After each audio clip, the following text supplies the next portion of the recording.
Distributed by H&J Enterprises Limited.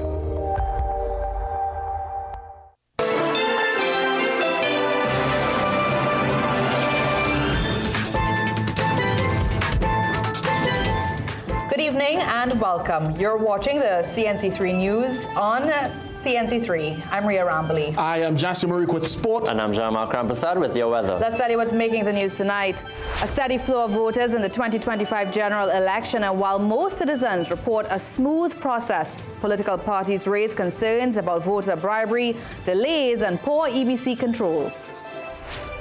Ahead in sport, AC Port of Spain leaves it late against Point Fortin Civic, but maintains its late push to secure Caribbean club football next season.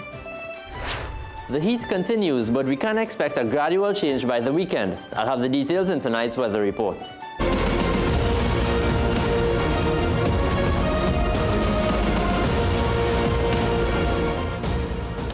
The polls are officially closed, and tonight, a nation decides who will become the next Prime Minister of Trinidad and Tobago.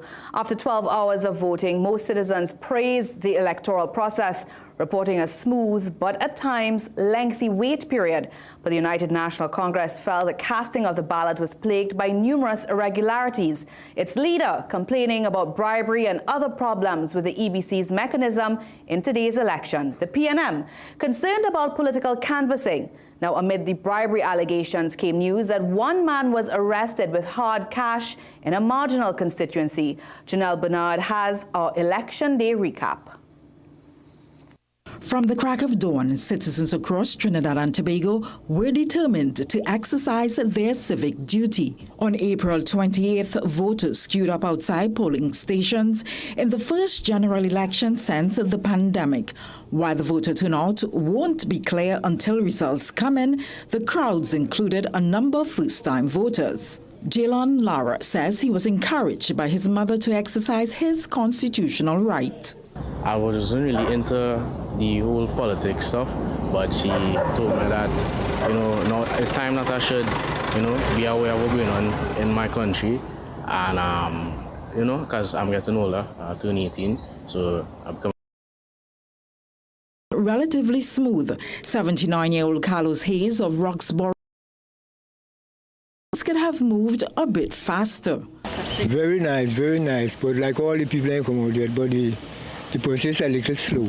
Carol John, who cast her vote at Cipriani Labour College, says there were no hiccups. Everything was pretty smooth, quick, easy, in and out. Amid citizens reporting a seamless casting of the ballot, political parties, however, claim the electoral process was plagued by voter bribery, voting delays, and poor EBC controls.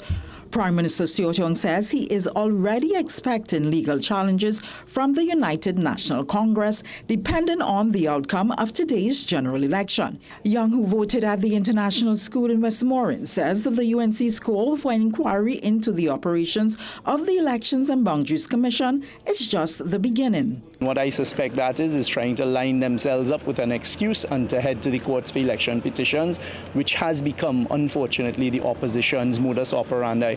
It's quite unfortunate that we see these continuous attacks, even when we're not in an election season, by the UNC on an independent body like the EBC.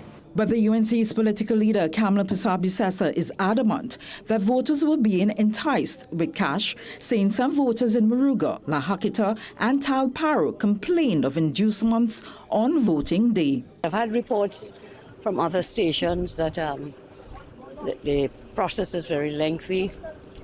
I don't know if it's a deliberate strategy to frustrate people or just incompetence on the part of some. So it is something we are getting reports at La Hakita, Talparo. Very slow process there. Several of the constituencies where it matters most, I would say.